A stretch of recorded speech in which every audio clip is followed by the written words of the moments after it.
آنے والا ہے اذا الشمس کوورت، جب سورج بے نور ہو جائے گا، ستارے جھڑ جائیں گے، واذا الجبال سیرت، پہاڑ اپنی جگہ سے ہلا دیے جائیں گے، واذا العشار عطلت، 10 ماہ کی گابن اونٹنیاں ایسے ہی چھوڑ دی جائیں گی۔ ایک تمثیل ہے، مثال ہے، یعنی لوگ اپنے قیمتی اموال کو بھی بھول جائیں گے۔ واذا الوحوش حشرت، خوف اور دہشت کی وجہ سے جنگلی جانور شہروں میں آ جائیں گے۔ اور واذا البحار سجرت، سمندروں میں آگ لگا دی جائے گی، بھڑکا دیے جائیں گے۔ وَإِذَا النُّفُوسُ زُوِّجَتْ، لوگوں کو حصوں میں ڈیوائیڈ کر دیا جائے گا، اچھے اور برے۔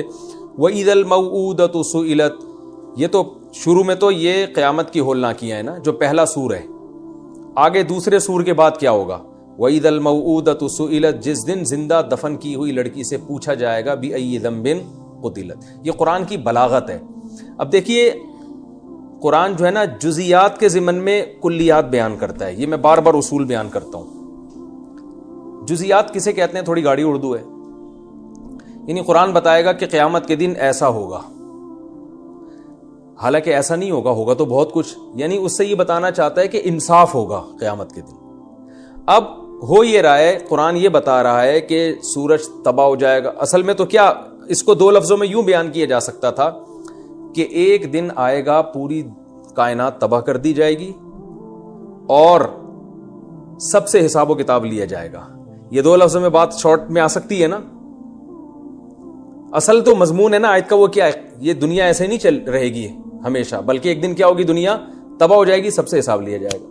یہ ایک اصول ہے، قاعدہ بیان کیا جا رہا ہے، لیکن قاعدہ قرآن جو بیان کر رہا ہے وہ واقعات بیان کر رہا ہے کہ ایسا یہ واقعہ بھی ہوگا، یہ واقعہ بھی ہوگا، یہ واقعہ بھی ہوگا اور یہ واقعہ بھی ہوگا۔ میں اس کی یوں مثال سے بات سمجھاتا ہوں۔ قرآن کہتا ہے وَلَا تَقُل لَّهُمَا اُفٍّ، والدین کو اف مت کرو۔ یہ قاعدہ نہیں ہے، لا اور قاعدہ یہ ہے کہ والدین کو تکلیف نہ دو۔ اب جب ہم تکلیف نہیں دیں گے تو اس کے بہت سارے جزیات ہیں، اس میں یہ کہ ان کو گالی بھی نہ دو، اس میں یہ ہے کہ ان کو مارو بھی نہیں، اس میں یہ کہ ان کو اف بھی نہ کرو۔ تو تکلیف کی جتنی قسمیں تھیں وہ ایک اصول میں آ جاتی ہے نا کہ ان کو تکلیف نہ دو۔ تو ہونا یہ چاہیے تھا کہ قرآن سیدھا سیدھا یہ کہہ دیتا کہ ان کو تکلیف نہ دو، یہ لا بیان کر دیتا نا، قاعدہ بیان کر دیتا۔ لیکن تکلیف کی قسمیں کیوں بیان کی جا رہی؟ ان قسموں کو ہم جزیات کہتے ہیں۔ قسمیں کیوں؟ اور قسم میں ایک قسم بیان کی ہے، تو بظاہر یہ بلاغت نہیں ہے، کلام جامع تو نہ ہوا نا بھائی۔ یار میں ایک بات ہے، کوئی مہمان آپ کے گھر آتا ہے، میرا مہمان ہے، میں آپ سے کہتا ہوں یار یہ میرا دوست ہے، آپ اس کا اکرام کرنا۔ اب آپ خود سمجھ جاؤ گے بھئی یہ قانون بیان کر دیا اکرام کرنا ہے۔ اب اکرام میں اگر اس کو پانی کی ضرورت ہے تو پانی پلایا جائے گا، اس کو چائے کی ضرورت ہے تو چائے، اس کو نیند آ رہی ہے تو آپ سونے کے لیے بستر دیں گے۔ تمام چیزیں آ گئی نا۔ تو بلاغت کا تقاضا تو یہ تھا کہ میں آپ سے کہتا اس کا اکرام کرو، بس۔ اکرام کی جو جزیات ہیں کہ چائے پلاؤ، کولڈ ڈرنک پلاؤ اور سونے کے لیے بستر دے دینا اور اے سی آن کر دینا، ڈرامہ دیکھنے کا دل چاہ رہا ہے تو ارطغرل دکھا دینا، ٹھیک ہے نا، یہ تو ساری جزیات ہیں نا۔ تو اس سے تو کلام لمبا ہو رہا ہے۔ تو ہونا یہ چاہیے تھا کہ میں آپ سے یہ کہہ دیتا کہ بھائی میرا گیسٹ آ رہا ہے اس کا اکرام کرو۔ اب آپ پہ چھوڑ دیتا ہے بھائی اکرام تو خود سمجھ جاؤ اکرام کسے کہتے ہیں۔ لیکن قرآن یہاں اصول بیان نہیں کر رہا۔ وَلَا تَقُل لَّهُمَا اُفٍّ میں بھی قرآن نے اصول بیان نہیں کیا، بلکہ یہ ایسے ہی ہے، قرآن نے کہا والدین کو اف نہ کرو، حالانکہ قرآن یہ کہہ دیتا کہ والدین کو تکلیف نہ دو، تو اف خود بخود اس میں آ جاتا۔ لیکن قرآن کی عادت یہ نہیں ہے، قرآن جزیہ بیان کرتا ہے اور کہتا ہے اس سے قاعدہ تم نے خود نکالنا ہے۔ اس میں حکمت کیا ہے؟ ہر جگہ ایک نئی حکمت ہوتی ہے۔ یہ بہت ٹیکنیکل پوائنٹ کی باتیں، ان کی قدر کر لیں، ٹھیک ہے نا۔ ایسی باتیں عام طور پہ آسانی سے تفسیروں میں ملتی نہیں ہیں، اس میں بلکہ بعض دفعہ ملتی نہیں ہے، ساری زندگی بھی تلاش کرتا رہے، نہیں ملتی، ٹھیک ہے نا۔ وَلَا تَقُل لَّهُمَا اُفٍّ قرآن نے اس لیے کہا ہے کہ قرآن اگر اصول بیان کرتا نا کہ والدین کو تکلیف نہ دو، یہ اصول ہے، تو اس میں ہو سکتا ہے بہت سے لوگ کہتے ہیں بھائی اف کہنے میں تو کوئی تکلیف ہے نہیں، اتنی چھوٹی سی تکلیف ہے کہ یہ اس اصول میں داخل ہے ہی نہیں۔ لہذا قرآن نے اف کی مثال دی جو تکلیف میں سب سے کم درجے کی تکلیف سمجھی جاتی ہے۔ بھائی کسی کو آپ کہہ دو اف، اس سے اس کو کتنی تکلیف ہوگی؟ بہت معمولی سی۔ تو قرآن نے جزیہ بیان کر دیا کہ جب میں اتنی سی تکلیف برداشت نہیں کر سکتا تو گالی دینا یا ان کو مارنا یہ تو بہت دور کی بات ہے.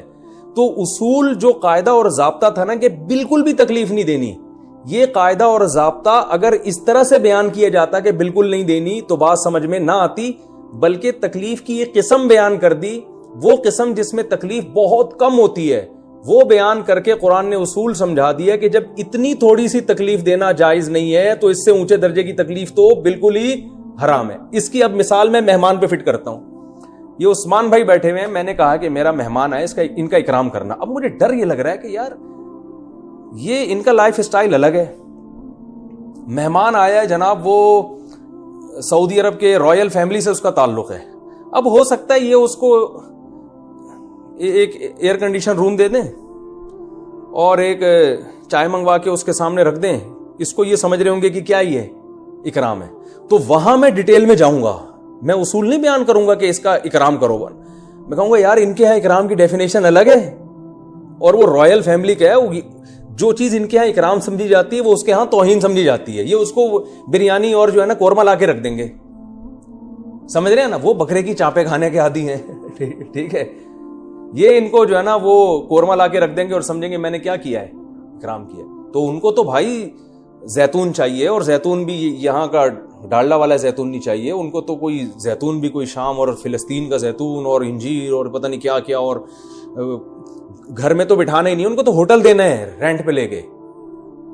ان کو تو کوئی بہت ہی کوئی لگژری قسم کا کمرہ جو ہے نا وہ رینٹ پہ لے کے دیں, اپنے گھر میں تو رکھنا ہی نہیں ہے. ٹھیک ہے نا. تو یہاں میں قاعدہ کلیہ بیان نہیں کروں گا, یہاں میں جزیات بیان کروں گا کہ بھائی عثمان بھائی ایک گیسٹ آ رہے ہیں, تو ایسا ہے کہ ان کو آپ شیرٹن ہوٹل میں ایک کمرہ بک کر کے دے دیں.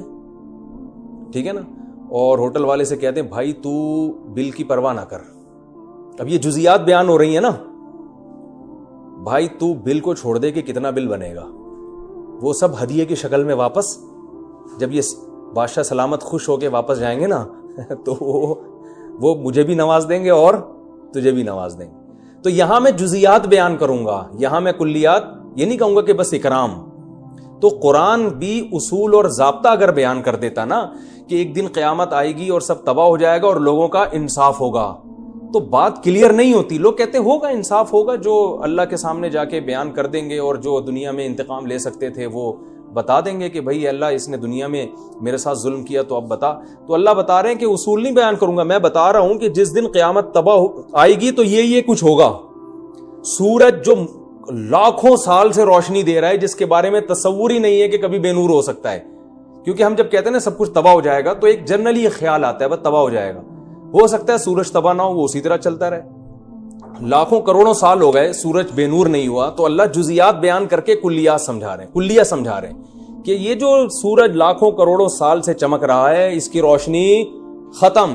سمندر کے بارے میں تصور نہیں ہے کہ آگ لگ جائے اس میں, ادھر توجہ, یعنی پانی میں آگ لگنا ممکن نہیں ہے. تو سمندر کے بارے میں تصور نہیں ہے کہ آگ لگ جائے. ایسی تباہی اگر کلیہ بیان کیا جاتا نا تو اتنی بڑی تباہی کا تصور دماغ میں نہیں آتا. ہم کہتے ہیں زیادہ زیادہ یہ کہ بھئی تباہ ہو جائے گا, سمندر اپنی جگہ رہے گا, پہاڑ ختم ہو جائیں گے. نہ اللہ فرمائے سمندروں میں آگ لگا دی جائے گی, ایسی ہولناکی ہوگی.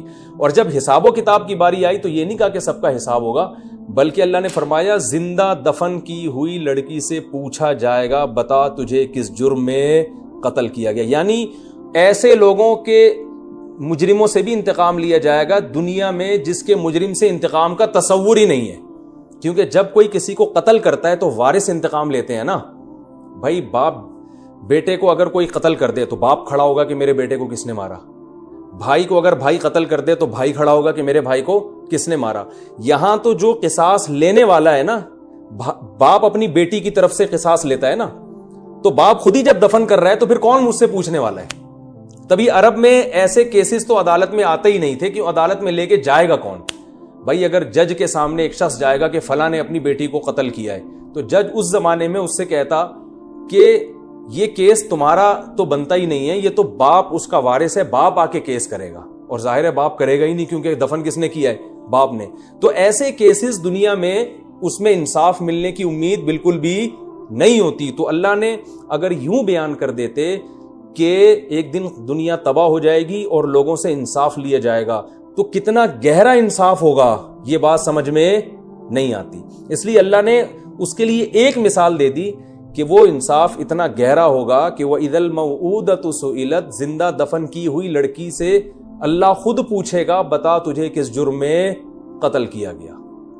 یعنی اس کا طرف سے جو ولی ہوگا وہ اللہ ہو جائے گا، حالانکہ ایسی لڑکیوں کو انصاف کی توقع تھی نہیں.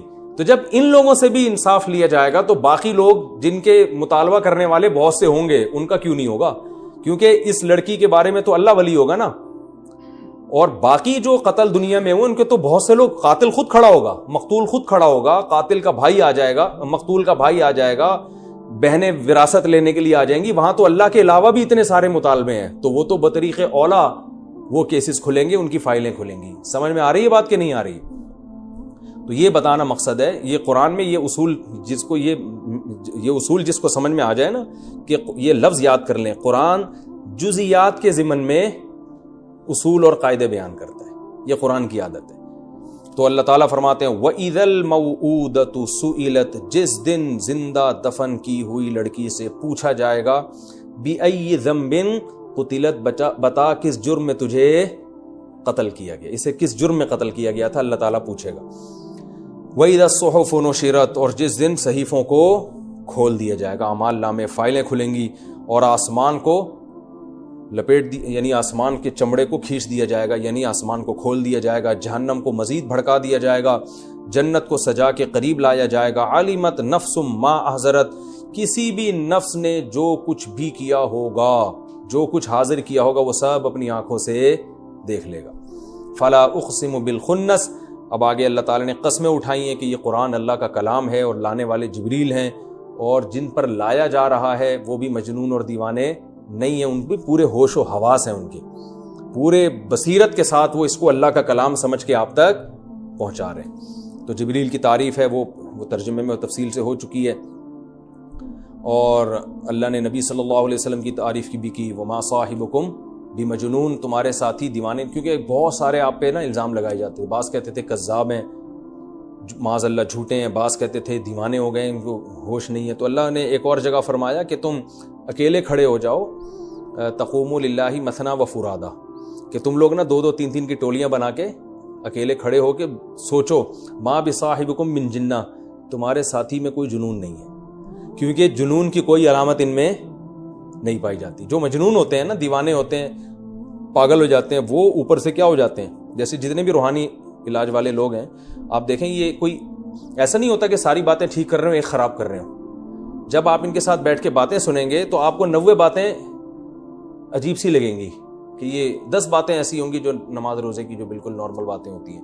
تو جو مجنون ہوتا ہے نا، جو پاگل ہوتا ہے، وہ تھوڑا پاگل نہیں ہوتا، وہ یا تو پورا پاگل ہوگا یا بالکل کیا ہوگا، کیونکہ دماغ جب تھوڑا سا کریک ہوتا ہے نا تو آدمی ہر تھوڑی دیر کے بعد الٹی پھینک رہا ہوتا ہے. تو یہ روحانی علاج والوں میں تو میں نے بہت دیکھا ہے یہ سب. تو اللہ تعالیٰ فرماتے ہیں وما صاحبکم بمجنون، تمہارے ساتھی کیا ہیں، وہ مجنون بھی نہیں ہیں، اور انہوں نے اپنی آنکھوں سے جبریل علیہ السلام کو دیکھا بھی ہے، اور غیب پر بخیل بھی نہیں ہے. اللہ کا جو کلام ہے تم تک پہنچا رہے ہیں، اور یہ شیطان مردود کا کلام نہیں ہے. فَأَيْنَ تَذْهَبُونَ، تو یہ سب کے بعد تم کہاں جا رہے ہو اس کلام کو چھوڑ کر. اور یہ کلام تمام جہان والوں کے لیے نصیحت ہے، اور خاص طور پر تم میں جو چاہتا ہے کہ سیدھے راستے پہ چلے. ایک تو ہے نصیحت تو سب کے لیے، لیکن آگے اللہ نے فرمایا اس شخص کے لیے جو سیدھے راستے پہ چلنا چاہتا ہے. یعنی ایک تو جنرلی سب کے لیے نصیحت ہے، لیکن فائدہ اس کو ہوگا جو سیدھے راستے پہ چلنا چاہتا ہے. اور آگے اللہ نے فرمایا تم چاہ نہیں سکتے جب تک اللہ نہ چاہے. تو یہ اس پہ اشکال ہوتا ہے کہ جب اللہ ہی نہیں، ہم تو چاہیں گے بھی تو اللہ جب تک نہ چاہے. تو یہ خوب ذہن میں رکھیں کہ ہر چیز کا خالق اللہ ہے. ہم اگر چاہتے ہیں نا تو چاہت بھی ایک عمل ہے نا، ایک مخلوق ہے.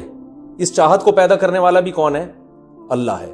تو اب اللہ کی ایک حکمت ہے، وہ اس کی حکمت کا تقاضا ہے کہ کون چاہے گا اور کون نہیں چاہے گا. تو اللہ تعالیٰ پہلے سے جانتے ہیں کہ کس کو ہدایت ملنی چاہیے اور کس کو ہدایت نہیں ملنی چاہیے. قرآن نے یہ مضمون دوسرے مقام پر بہت زیادہ تفصیل سے بیان کیا ہے کہ جن کے دلوں میں انابت ہوتی ہے اللہ ان کو توفیق دیتے ہیں، جن کے دلوں میں انابت نہیں ہوتی، جو یعنی ہٹ دھرم ہوتے ہیں, ضدی ہوتے ہیں, بدعمالیاں کر کر کے ان کے دلوں پر مہر لگ چکی ہوتی ہے, تو پھر اللہ ان کے بارے میں چاہتے ہی نہیں ہے کہ ان کو ہدایت ملے. جب اللہ چاہتے ہی نہیں ہے انہی کی بدعمالیوں کی, یار یاد رکھیں اس کا یہ مطلب نہیں کہ اللہ زبردستی کسی پہ گمراہی کو مسلط کر دیتے ہیں, یہ مطلب نہیں ہے. یہ قرآن کی دوسری آیتوں کے بالکل خلاف تفسیر ہے. زبردستی کسی پر نہ اللہ ہدایت مسلط کرتے ہیں اور نہ اللہ اس کو زبردستی گمراہ کرتے ہیں, بلکہ یہ تو ہوتا ہے کہ زبردستی بعض دفعہ کسی کو ہدایت دے دیتے ہیں, یہ بھی ہوتا ہے, اللہ کی رحمت ہے, لیکن گمراہ زبردستی کسی کو نہیں کرتے. تو اللہ دیکھتے ہیں کہ کون اس قابل ہے کہ اس کے دل میں چاہت پیدا کریں ہدایت کی, اور کون اس قابل ہے کہ اس کے دل میں چاہت پیدا نہ کریں. وہ ہر انسان کی اپنی بدعملی اور نیک عمل کا نتیجہ ہوتی ہے. اللہ تعالیٰ ہمیں سمجھنے کی عمل کی توفیق عطا فرمائے. یہ اور اس میں مسلمانوں کو اس بات کی بھی ترغیب ہے کہ ہدایت بھی اللہ سے مانگا کریں, یعنی اللہ سے مانگا کریں کہ اللہ میرے دل میں چاہت بھی پیدا کر دے, کیونکہ تیرے ارادے کے بغیر کچھ بھی نہیں ہو سکتا. اگلی سورت ہے سورہ انفطار, یہ بھی بالکل سورہ اذا الشمس کوورت کی طرح ہی ہے. جلدی جلدی اس کو بھی پڑھ لیتے ہیں ہم. اذا السماء انفطرت, جب آسمان انفطرت, فطرت کہتے ہیں پھٹنے کو, انفطار کا معنی بھی پھٹنا. یہ جو ہم کہتے ہیں نا نیچر کو بھی فطرت کہتے ہیں, اصل میں انسان اس پر بنا ہوتا ہے. جس طبیعت پہ انسان ڈھلا ہے نا, اس طبیعت کو کیا کہا جاتا ہے؟ فطرت. تو ڈھالنا یا کسی چیز کو پھاڑ دینا, تو انفطرت جب آسمان پھٹ جائے گا. وَإِذَا الْكَوَاكِبُ, کوكب کی جمع آتی ہے کواکب. کوكب نورانی صاحب ہے نا, تو ان سے یاد رکھیں آپ. کوكب کسے کہتے ہیں؟ کوكب ستارے کو کہتے ہیں, تو اس کی جمع کیا آتی ہے؟ کواکب. وَإِذَا الْكَوَاكِبُ انتثرت, نثر کا معنی ہوتا ہے پھیلانا, انتثرت کا معنی بھی جھڑنا ہوتا ہے. وَإِذَا الْبِحَارُ, اور جب سمندروں کو فجرت, بھڑکا دیا جائے گا, آگ لگا دی جائے گی اس میں. وَإِذَا الْقُبُورُ, اور جب قبروں کو, قبور قبر کی جمع, بُعْثِرَت, اکھاڑ دیا جائے گا. یعنی قبروں کو اکھاڑنے کا مطلب یہ ہے کہ اس میں جو مردے ہیں ان کو اکھاڑ دیا جائے گا, کھڑا کر دیا جائے گا. حدیث میں آتا ہے, ایک روایت میں آتا ہے کہ ایسے قیامت کے دن جب سور پھونکا جائے گا نا, مردے قبروں سے نکلیں گے جیسے کوئی گھاس پہ ہم بیٹھے ہوئے ہوتے ہیں نا, اور جب اٹھتے ہیں تو ایک ایک تنکا کیسے اس کا جو دبے ہوئے تنکے ہوتے ہیں کیسے کھڑے ہونا شروع ہوتے ہیں, تو ایسے قبروں سے مردے کھڑے ہونا شروع ہوں گے قیامت کے دن. علمت نفس, تو ہر نفس جان لے گا, ما قدمت, جو اس نے آگے بھیجا, واخرت, اور جو وہ پیچھے چھوڑ کر آیا. پیچھے ہم دنیا میں کیا چھوڑ کر گئے ہیں اور آخرت کے لیے ہم نے کیا بھیجا ہے آگے, یہ سب ہم جان لیں گے. کل میں صبح حدیث پڑھ رہا تھا کہ رسول اللہ صلی اللہ علیہ وسلم گھر میں آئے, امی عائشہ سے پوچھا کچھ ہے, انہوں نے فرمایا ایک بکری ہم نے ذبح کی تھی, باقی تو ساری صدقہ کر دی ہے, ایک دستی کا گوشت, ایک شانہ جو ہے نا اس کا باقی ہے. تو آپ نے فرمایا جو صدقہ کر دیا نا وہ باقی ہے, یہ ختم ہو جائے گا. تو یہ مطلب ہے علمت نفس ما قدمت واخرت, کہ کیا پیچھے چھوڑ کر آئے اور کیا آگے بھیجا. تو ہم جو صدقہ کر رہے ہیں ہم وہ سمجھ رہے ہیں کہ وہ تو ختم ہو گیا, جو کھا لیا وہ بچ گیا, حالانکہ اصل یہ ہے کہ جو صدقہ کر دیا اللہ کے لیے وہ آگے بھیج دیا ہم نے. تو ہر نفس پہچان لے گا کہ میں نے دنیا میں کیا پیچھے چھوڑا ہے اور کیا میں آگے. تو عمل بھی آگے جاتا ہے, صدقات بھی آگے جاتے ہیں, نیکیاں, جو بھی حدیث میں آتا ہے کہ تم کسی سے مسکرا کے بات کرتے ہو تو یہ بھی کیا ہے؟ صدقہ. یہ بھی اللہ کے بینک میں یہ چیز بھی جمع ہو رہی ہے. یا ایھا الانسان, اے انسان, ما غرک, ما کا معنی ایو شیء, ما کا معنی کیا ہے؟ ایو شیء, کون سی چیز. غرہ کا, غرہ اصل میں تھا غارارا, غرہ اصل میں کیا تھا؟ غارارا, ضربہ کی طرح. اس کا معنی ہے دھوکہ دینا, غرور سے نکلا ہے. اردو میں غرور تکبر کو کہتے ہیں. وہ ایک بہت ہی باریک آدمی تھا نا, تو اس سے کسی نے پوچھا کہ یار تمہاری یہ صحت کا راز کیا؟ اس نے کہا ایک چمچی دودھ نہار منہ گھٹاگھٹ پیتا ہوں, ایک چمچی دودھ نہار منہ گھٹاگھٹ, اور الحمدللہ اس پر میں نے غرور تکبر کبھی بھی نہیں کیا. تو اس نے کہا بھی تیرے پاس غرور کرنے کے لیے ہے کیا؟ تو اردو میں جو غرور ہے کسے کہتے ہیں؟ تکبر کو, لیکن عربی میں کسے کہتے ہیں؟ دھوکے کو. تو غرہ کا معنی غرارہ, ضربہ کی طرح, اس کا معنی ہے دھوکہ دینا. یا ایھا الانسان, اے انسان, ما غرک, کس چیز نے تجھے دھوکہ دیا, بی ربک, تیرے رب کی طرف سے, الکریم, جو بڑا کرم والا ہے. یعنی تیرا رب جو تجھے پالنے والا ہے اور کرم والا ہے, اس کی طرف سے تجھے کس چیز نے دھوکے میں ڈال دیا؟ تجھے ہر چیز سمجھ میں آ رہی ہے, باپ بھی سمجھ میں آ رہا ہے, ماں بھی سمجھ میں آ رہی ہے, بیوی بھی سمجھ میں آ رہی ہے, بچے بھی سمجھ میں آ رہے ہیں, باس بھی سمجھ میں آ رہا ہے, پڑوسی بھی سمجھ میں آ رہے ہیں, اور امریکہ بھی سمجھ میں آ رہا ہے, برطانیہ بھی سمجھ میں آ رہا ہے, سب کچھ سمجھ میں آ رہا ہے. نہیں آ رہا تو جس رب نے تجھے پیدا کیا اور اتنا کرم تیرے اوپر, اتنی نعمتیں تجھے دی, تو اس سے تجھے کس نے غافل کر دیا ہے؟ یہ آیت کا مطلب ہے. تو میں اب گرامر کے ساتھ ساتھ جو تفسیر ہوتی ہے مختصر وہ بھی بتاتا رہتا ہوں. الذی وہ کرم ایسا کریم ہے, الذی یہ وہ رب ہے, خلقا جس نے پیدا کیا, ضربہ کی طرح, خلقا تجھے پیدا کیا, فسواکا اور پھر تجھے برابر کیا, فعدلا کا اور تیرے جو ہے نا فسواکا کا معنی برابر کیا, اور عدل کا ہر چیز میں توازن پیدا کیا. عدل توازن کو کہتے ہیں نا. سارے پرزے بھی اللہ نے ماں کے پیٹ میں لگا دی, اور وہ بھی ایک تناسب سے. یہ نہیں ہے کہ یہ والی آنکھ اتنی بڑی تو یہ والی اتنی چھوٹی, ایسا نہیں ہے, ٹھیک ہے نا. ہر چیز ایک خاص اندازے سے اس نے, یہ ایسا نہیں ہے کہ یہ انگلی وہ نکل کے باہر جا رہی ہے اور یہ انگلی اتنی سی, کوئی معذور ہو جائے تو ایک الگ بات ہے, نارملی ایسا ہوتا نہیں. عدالہ ضربہ کی طرح, فی ای صورتن, ای صورتن, ای کا معنی جس, پھر جس صورت میں, ما وہ صورت, شاء جس میں اللہ نے چاہا, رکبک, رکبا یرکبو ترکیبن, سبح یسبح تسبیحا کی طرح. اس کا معنی مرکب کرنا یعنی جوڑ دینا. پھر جس صورت میں چاہا تجھے ترکیب کیا اس نے, یعنی جو صورت دینا چاہا تجھے اس نے دے دی. یعنی اتنا کریم رب ہے, تو ایسے کریم رب کی طرف سے تجھے کس چیز نے دھوکے میں ڈال دیا؟ تو اپنے رب کی طرف سے غافل کیوں ہے؟ تو اس کی عبادت کیوں نہیں کرتا؟ اس کو فالو کیوں نہیں کرتا؟ کلا, اللہ فرماتے ہیں ہرگز ایسا نہیں ہے. کیا مطلب؟ تو رب کی طرف سے غافل ہے, رب کے احکامات کو فالو نہیں کر رہا, اور اسی کو کیا سمجھ رہا ہے صحیح. تو اللہ فرماتے ہیں تیری یہ سوچ ہرگز صحیح نہیں ہے. بل اصل وجہ کیا ہے؟ تکذبون بالدین, کذب یکذب, تکذیبا کا معنی جھٹلانا. دین کسے کہتے ہیں؟ روز جزا کو. تم لوگ روز جزا کو جھٹلاتے ہو, اس کی وجہ سے یہ سب ہو رہا ہے. اگر تمہیں خوف ہو نا کہ ایک دن قیامت میں اللہ کے سامنے حساب و کتاب دینا ہے, تو پھر کوئی بھی رب کی طرف سے غافل نہ ہو. یعنی رب کے احسانات کم نہیں ہیں, بلکہ بات یہ ہے کہ آپ میں جواب دہی کا خوف ختم ہو گیا. تو اصل وجہ کیا ہے؟ بل تکذبون بالدین, تم روز جزا کو جھٹلاتے ہو. وَإِنَّ عَلَيْكُمْ لَحَافِظِينَ, حالانکہ تمہارے اوپر, یہ واو حالیہ ہے. میں نے بتایا تھا نا, واو کبھی کبھار ایک جملے کے شروع میں آتا ہے یہ بتانے کے لیے کہ یہ کام اس کنڈیشن میں ہوا ہے. جاءنی زید, میرے پاس زید آیا, وَهُوَ رَاكِبٌ, اس حال میں کہ وہ سوار تھا, کنڈیشن تھی. تو اللہ فرماتے ہیں تم روز جزا کو جھٹلا رہے ہو, حالت یہ ہے کہ تم پر ہم نے, تمہارے اوپر حافظین ہیں, حفاظت کرنے والے فرشتے. یعنی تم تو انکار کر رہے ہو کہ قیامت نہیں ہوگی اور حساب و کتاب کا کوئی سسٹم ہی نہیں ہے. اللہ فرماتے ہیں جبکہ حقیقت یہ کہ جب تم انکار کر رہے ہوتے نا, اس وقت بھی فرشتے تم پر مقرر ہیں, تمہارے ایک ایک عمل کو نوٹ کر رہے ہیں. تو اگر حساب و کتاب نہ ہوتا تو یہ فرشتے ہم نے کندھوں پہ بٹھائے ہوتے. یعنی عین اس وقت بھی وہ فرشتے کیا ہوتے ہیں؟ موجود ہوتے ہیں تمہارے کندھوں پہ. کرامن, اور یہ فرشتوں کی صفت کیا ہے؟ عزت دار ہے. کریم کی جمع کرام. کاتبین, لکھنے والے. ایک ایک چیز تمہاری لکھی جا رہی ہے اور تم کہہ رہے ہو کہ حساب و کتاب ہے ہی نہیں, اور اسی وجہ سے رب کی طرف سے کیا ہو؟ غافل ہو. یعلمون, یہ جانتے ہیں, ما ان کاموں کو, تفعلون جو تم کرتے ہو, تمہارے ایک ایک عمل کو یہ نوٹ کر رہے ہیں. پھر آگے اللہ فرماتے ہیں حساب و کتاب ہوگا. ان الابرار, بے شک نیک لوگ. ابرار بر کی جمع ہے, بر نیک آدمی کو کہتے ہیں, ابرار اس کی جمع. لفی نعیم, لام تاکید کے لیے, فی کا معنی میں, نعیم کا معنی نعمتوں میں. بے شک نیک لوگ کس میں ہوں گے؟ نعمتوں میں ہوں گے. وَإِنَّ الْفُجَّارَ, اور فجار فاجر کی جمع ہے, جیسے کافر کی کفار آتی ہے, اور فاسق فاجر لوگ, برے لوگ, لفی جہیم, جہنم میں ہوں گے. یسلونا, یسلونا کو سمجھیں, یہ لفظ قرآن میں بہت استعمال ہوا ہے. اصل میں تھا یسلیونا, یسمعونا کی طرح, جس کو پڑھا جاتا ہے یسلونا. تو صلیہ یسلا, سمع یسمعو کی طرح. اس کا معنی ہوتا ہے آگ میں داخل ہونا. کیا معنی ہوتا ہے اس کا؟ آگ میں.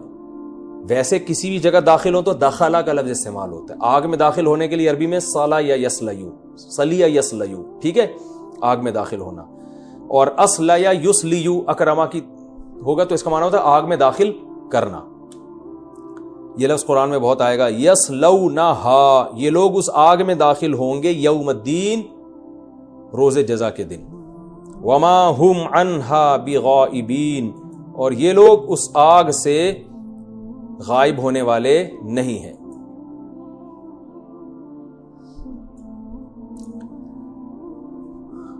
وما ادراک ما یوم الدین، اور آپ کو کیا خبر کہ یوم جزا کیا ہے. ثم ما ادراک ما یوم الدین، پھر ہم آپ کو بتائیں کہ آپ کو کیا خبر کہ روز جزا کیا ہے. یوم، یہ وہ دن ہے، لا تملک نفس لنفس شیئا، جس دن مالک نہیں ہوگا، تملکو یضربو یضربان یضربونا تضربو، ٹھیک ہے نا، مالک نہیں ہوگا تملکو نفس، کوئی بھی نفس، لنفس کسی بھی نفس کے لیے، شیئا کسی بھی چیز کا، کوئی کسی کا مالک نہیں ہوگا، کوئی کسی کو زبردستی بخشوا نہیں سکتا، یہ مطلب ہے. ہاں جو مسلمان شفاعت کریں گے اللہ کی مرضی سے، وہ تو خود مالک نہیں ہوں گے نا، وہ تو اللہ مالک ہوگا. تو اللہ اگر کسی کو اجازت دے دے کسی کی سفارش کرنے کا، اور اس کی کچھ شرطیں اللہ نے لگائی ہوئی ہیں، تو وہ ٹھیک ہے، وہ تو قرآن و سنت سے ثابت ہے. یہ وہ دن ہوگا جس دن کوئی نفس کسی کا مالک نہیں ہوگا. والامر، اور معاملہ یعنی حکومت اور امر جو ہے، یومئذ، جس دن ایسا ہوگا، للہ، صرف کس کے لیے ہے؟ اللہ کے لیے. دنیا میں ظاہری طور پر انسانوں کی حکومت بھی چلتی ہے، لیکن قیامت کے دن صرف اور صرف کس کی ہوگی؟ اللہ کی حکومت ہوگی. بہت آسان ہے، اس کا میں صرف ترجمہ کر دیتا ہوں، سورت کی زیادہ کوئی تفسیر نہیں ہے. جب آسمان پھٹ جائے گا، ستارے جھڑ جائیں گے، سمندروں میں آگ لگے گی، قبروں سے مردے اکھیڑ دیے جائیں گے، تو وہ وقت ہوگا جب انسان دیکھ لے گا جو کچھ اس نے چھوڑ کر آیا اور جو آگے بھیجا. اللہ تعالیٰ انسان سے شکایت کرتے ہیں، اے انسان تجھے کیا ہو گیا، تو اپنے رب کی طرف سے تجھے کس نے دھوکے میں ڈال دیا؟ ایسا کریم رب ہے جس نے تجھے پیدا کیا اور ہر لحاظ سے برابر کیا، اور جس صورت میں چاہا تجھے، اور ہرگز ایسا نہیں ہے جیسا تو سمجھتا ہے. تم قیامت کے دن کا انکار کرتے ہو، حالانکہ تم پر ہم نے فرشتے متعین کیے ہوئے ہیں جو بڑے عزت دار ہیں، کاتبین ہیں، لکھنے والے ہیں، تمہارے اعمال کو جانتے بھی ہیں. کہتے ہیں دایاں جو فرشتہ ہے نا، وہ کیا کرتا ہے؟ نیکیاں لکھتا ہے، اور جو بائیں کندھے پہ بیٹھا ہوا ہے وہ، اب آپ اندازہ لگا لو، اگر وہ مخلوق ہم دیکھ لیں تو کتنے نیک بن جائیں نا، ہیں؟ یعنی ہمیں پتہ ہو ہم کہیں بیٹھے ہوئے غیبت کر رہے ہیں، لکھی جا رہی ہے ایک ایک چیز. تو یہی تصور بس اللہ نے چھپا دیا ہے. یہ فرشتہ یہ بھی لکھ رہا ہے کہ مفتی صاحب بیٹھ کے کیسی باتیں کر رہے ہیں، وہ یہ بھی لکھ رہا ہے کہ صرف باتیں ہی کر رہے ہیں یا عمل بھی ہے ان کا کہ نہیں ہے، ایک ایک چیز. تو انسانوں کو تو دھوکہ دے سکتا ہے نا. تو اس لیے بھائی بڑے خوف کی بات ہے، یہ بڑے خوف کا مقام ہے. ایک ایک چیز لکھی جا رہی ہے. یعلمون ما تفعلون، تم جو کچھ کر رہے ہو وہ فرشتے جانتے ہیں. ان الابرار لفی نعیم، بے شک نیک لوگ نعمتوں میں ہوں گے. وان الفجار لفی جحیم، اور برے لوگ جہنم میں ہوں گے. یہ فرشتے، بعض علماء کہتے ہیں کہ جب ہم بیت الخلا جاتے ہیں تو یہ فرشتے ہٹ جاتے ہیں، یا اس طرح کوئی حیا کے خلاف کام ہوتا ہے، جیسے کوئی آدمی اپنی زوجہ کے پاس جائے تو یہ فرشتے ہٹ جاتے ہیں. پھر اللہ نے دوسرا نظام کیا ہوا ہے محفوظ کرنے کا. قرآن میں آتا ہے یہ زمین بھی ریکارڈنگ پہ لگا ہوا ہے، یہ بھی ہمارے ایک ایک حرکت کو نوٹ کر رہی ہے. ہمارے اپنے جسم کے اعضاء ہماری حرکتوں کو نوٹ کر رہے ہیں.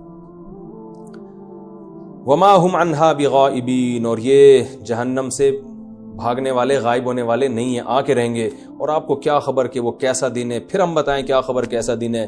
یہ وہ دن ہے جس دن کوئی کسی کا مالک نہیں ہوگا، اور حکم صرف اور صرف کس کا چلے گا؟ اللہ کا. ایک علمی نکتے کی بات ہے اس آیت میں. بعض علماء نے کہا کہ یہ جو قرآن میں آتا ہے نا، اے انسان تجھے کریم رب سے کس چیز نے دھوکے میں ڈال دیا؟ تو بعض علماء نے جواب دیا اللہ تیرے کریم ہونے نہیں دھوکے میں ڈال دیا، کیونکہ تو بندوں کو مہلت دیتا ہے نا. یہ بھی تو اللہ کے کرم کا تقاضا ہے نا. اگر اللہ ایسے ہوتا نا فوراً پکڑتا تو کوئی بھی اللہ کی طرف سے دھوکے میں نہیں آتا، سارے انسان کے بچے بن کے زندگی گزارتے. اللہ کا کرم ہے کہ اللہ توبہ کی مہلت دیتا ہے، بھائی اب توبہ کر لو، اب توبہ کر لو، اب توبہ کر لو. یہ بھی اللہ کا کرم ہے نا. تو اسی کرم نے کیا کر دیا؟ دھوکے میں ڈال دیا ہمیں. تو ہم توبہ کرنے کے لیے تیار نہیں ہوتے. تو احسان اور کرم غیرت مند لوگوں کو فائدہ پہنچاتا ہے، اور ہم جیسے نالائق لوگ اس سے ناجائز فائدہ اٹھاتے ہیں. تو اللہ کے کرم سے ناجائز فائدہ نہیں اٹھانا چاہیے، بلکہ اس مہلت کو غنیمت سمجھ کے توبہ کرنی چاہیے. اللہ تعالیٰ سمجھنے کی، عمل کرنے کی توفیق عطا فرمائے.